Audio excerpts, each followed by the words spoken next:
Baik, Kakak Wali, Assalamualaikum warahmatullahi wabarakatuh. Mohon izin memperkenalkan diri, nama Aruna Madya Fahan Hoirul Anam, biasa dipanggil Aan. Tempat tanggal lahir kakak, Tegal 3 Juni tahun 2000. Umur kakak 20 tahun. Alamat Desa Mejasan Timur, Pala 27, Kecamatan Keramat, Kabupaten Tegal. Instagram @farhan_aan03.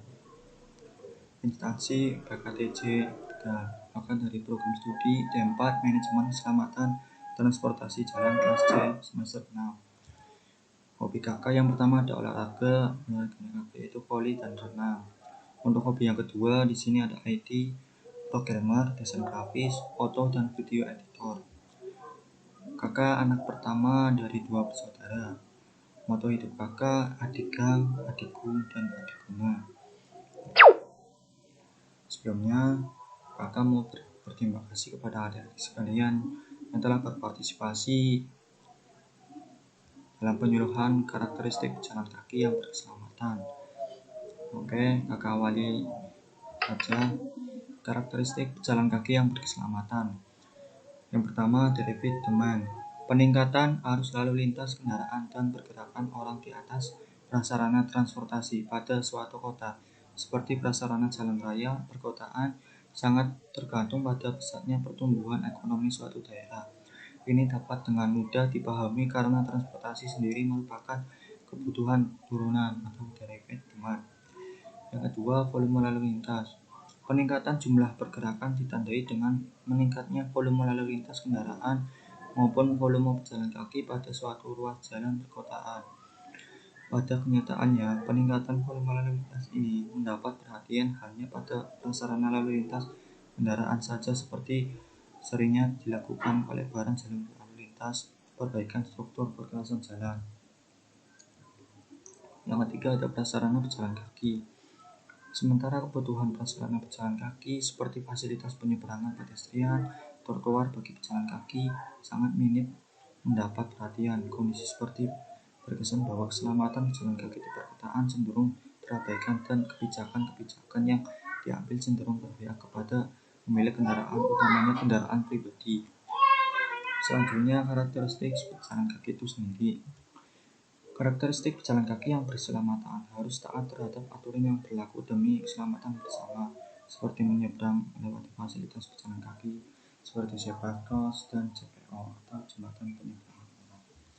Selanjutnya, dari Ditjen Bina Marga tahun 1995, berdasarkan surat keputusan Direktorat Jenderal Bina Marga tentang tata cara perencanaan fasilitas pejalan kaki di kawasan perkotaan tahun 1995. Fasilitas pejalan kaki. Fasilitas pejalan kaki adalah semua bangunan yang disediakan untuk pejalan kaki guna memberikan pelayanan kepada pejalan kaki sehingga dapat meningkatkan kelancaran, keamanan, dan kenyamanan pejalan kaki. Selanjutnya ada fasilitas pejalan kaki yang harus direncanakan berdasarkan ketentuan-ketentuan sebagai berikut. Yang pertama, pejalan kaki harus mencapai tujuan dengan cara sedekat mungkin, aman dari lalu lintas yang lain, dan lancar.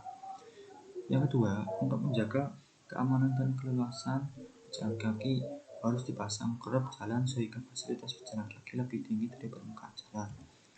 Yang ketiga, jalur pejalan kaki harus dibuat sedemikian rupa sehingga apabila hujan permukaannya tidak licin, tidak terjadi genangan air. 4.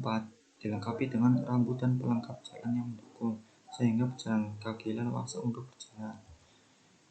Selanjutnya, perencanaan jalur pejalan kaki dapat sejajar atau memotong jalur lalu lintas yang ada. Fasilitas pejalan kaki harus dibuat pada ruas-ruas jalan di perkotaan atau pada tempat-tempat di mana volume pejalan kaki memenuhi syarat. Selanjutnya, menurut Hobbes 1995, pejalan kaki itu sendiri adalah bagian dari sistem transportasi, walaupun di dalam sistem transportasi sering dilupakan. Pejalan kaki tidak boleh disingkirkan, melainkan mode pejalan kaki harus diperhitungkan. Jalur pedestrian sudah seharusnya dapat menjadi fasilitas yang baik yang disediakan baik oleh pemerintah maupun lembaga swasta sebagai fasilitas untuk pejalan kaki. Salah satu fungsi mereka baik sebagai baik sebagai fasilitas pejalan kaki juga sebagai ruang terbuka untuk berbagai fasilitas aktivitas diantaranya aktivitas sosial dan juga aktivitas lingkungan. Pejalan kaki yang berkeselamatan ditunjang dengan fasilitas perlengkap antara lain. Yang pertama, fasilitas lampu lalu lintas untuk mengatur pergerakan lalu lintas kendaraan dan arus pejalan kaki. Yang kedua, lampu penerangan jalan yang berfungsi memberi penerangan pertolongan kembali. Yang ketiga, zebra cross yang berfungsi fasilitas penyeberangan jalan. Yang keempat, halte sebagai tempat pemberhentian kendaraan umum. Yang kelima, tempat duduk sebagai tempat istirahat sementara bagi pejalan kaki. Yang keenam, tempat sampah untuk menjaga kebersihan pada jalur pejalan kaki. Yang ketujuh, ada rambu-rambu informasi untuk membantu memberikan petunjuk atau pengarah terhadap suatu tempat. Yang kedelapan, vegetasi sebagai pelindung dari cuaca panas dan hujan atau filter dari polusi udara dari asap kendaraan dan menambah kendaraan trotoar. 9. Tempat parkir, tempat pemberhentian kendaraan dalam jangka waktu tertentu. Selanjutnya ada ditunjang dari kriteria kebutuhan fisiologis pengguna jalan kaki. Harus memperhatikan yang pertama faktor keselamatan.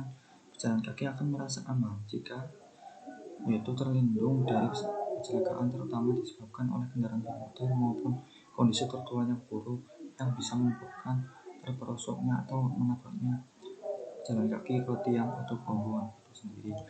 Yang kedua ada faktor kemudahan untuk memberikan kemudahan pencapaian ke suatu tempat tanpa ada hambatan dan gangguan dengan berjalan terasa lebih mudah didukung tersedianya fasilitas yang mendukung perjalanan agar lebih cepat dan mudah.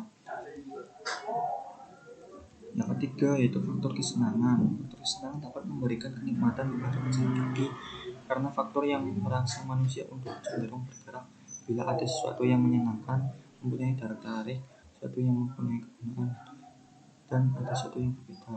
Yang terakhir ada faktor kenyamanan.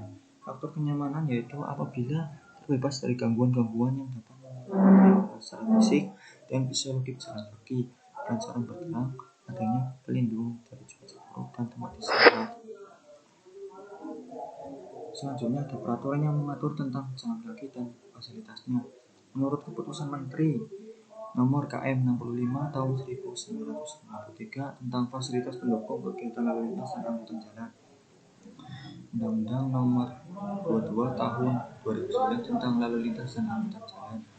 Yang kedua, Peraturan Pemerintah Nomor 34 Tahun 2006 Pasal 34 ayat 4 tentang jalan.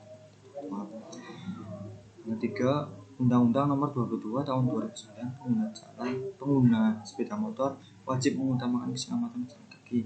Yang keempat, Peraturan Pemerintah Nomor 43 Tahun 1993 tentang sarana dan lalu lintas jalan. Selanjutnya ada peranan trotoar.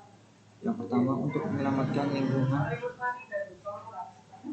Peranan trotoar atau pedestrian bagi pejalan kaki. Manfaat jalur trotoar pedestrian sebagai berikut. Yang pertama, untuk menyelamatkan lingkungan kota melalui perbaikan lingkungan jalan. Yang kedua, memberikan keamanan dan kenyamanan jalan kaki untuk berjalan. Yang ketiga, mengendalikan tingginya tingkat kemacetan lalu lintas. Yang keempat, mengurangi polusi bumi, polusi udara, dan sebagai penunjang keindahan dengan perbaikan vegetasi pada jalur jalan kaki. Yang kelima, meningkatkan image dan pusat kota. Selanjutnya ada fasilitas perlengkapan jalan. Fasilitas perlengkapan jalan yang berkaitan langsung dengan pengguna jalan adalah bangunan atau alat yang dimaksudkan untuk keselamatan, keamanan, ketertiban, dan kelancaran lalu lintas, serta kemudahan bagi pengguna jalan dalam berlalu lintas. Yang pertama ada APIL atau alat pemberi isyarat lampu lalu lintas. Perangkat peralatan teknis yang menggunakan isyarat lampu untuk mengatur lalu lintas orang dan atau kendaraan di persimpangan atau pada ruas jalan. APIL, alat pemberi isyarat lampu lalu lintas atau yang biasa dikenal dengan lampu abang hijau yang terdiri dari 3 lampu yaitu merah yang berhenti, yang artinya berhenti, kuning siap-siap, dan hijau jalan. Yang kedua ada marka jalan. Marka jalan adalah suatu tanda yang berada di permukaan jalan atau di atas permukaan jalan yang meliputi peralatan atau tanda yang berbentuk garis membujur, garis melintang, garis serong, serta lambang lainnya yang berfungsi untuk mengarahkan arus lalu lintas dan membatasi daerah kepentingan lalu lintas. Marka jalan dibagi menjadi marka membujur, itu marka tepi jalur lalu lintas, dan marka putus-putus. Yang kedua, marka melintang, garis batas berhenti kendaraan. Yang ketiga, marka serong, daerah yang dilarang melintasi kendaraan. Yang keempat, marka lambang jalur sepeda dan jalur bus. Yang ketiga, ada lampu lalu lintas. Salah satu dari perlengkapan jalan berupa lambang, huruf, angka, kalimat, dan perpaduan di antaranya sebagai peringatan, larangan, perintah, atau petunjuk bagi pengguna jalan. Lampu lalu lintas terdiri dari lampu larangan yang berwarna merah, lampu peringatan berwarna kuning, lampu petunjuk berwarna biru atau hijau, lampu perintah berwarna biru. Dari survei yang dilakukan di Simpang Nagamas, Kota Tegal, kondisi fasilitas pejalan kaki atau zebra cross dalam kondisi baik, hanya saja butuh perawatan sehingga cat mata warna putih tidak pudar agar terlihat jelas pada malam hari. Namun kondisi ini berbanding terbalik dengan karakteristik pejalan kaki di persimpangan ini yang mau nyebrang jalan enggan mau menggunakan fasilitas pejalan kaki. Padahal fasilitas ini dibuat untuk keselamatan pejalan kaki itu sendiri. Seharusnya pejalan kaki itu tahu betul saat kapan dan di mana dia harus menyeberang jalan sesuai aturan yang berlaku. Ya, adik-adik, ini adalah contoh pengguna pejalan kaki yang ada di Simpang Nagamas, Kota Tegal, yang tidak mentaati peraturan lalu lintas ketika pejalan kaki itu tidak menyeberang melewati zebra cross. Padahal fasilitas zebra cross sendiri itu demi untuk keselamatan pengguna jalan, baik pejalan kaki itu sendiri maupun pengguna jalan sepeda motor dan mobil. Terima kasih. Barangkali ada yang mau ditanyakan, silakan bertanya via WhatsApp atau mungkin bisa ditanyakan secara langsung lewati Zoom. Terima kasih. Wabillahi taufiq wal hidayah. Wassalamualaikum warahmatullahi wabarakatuh.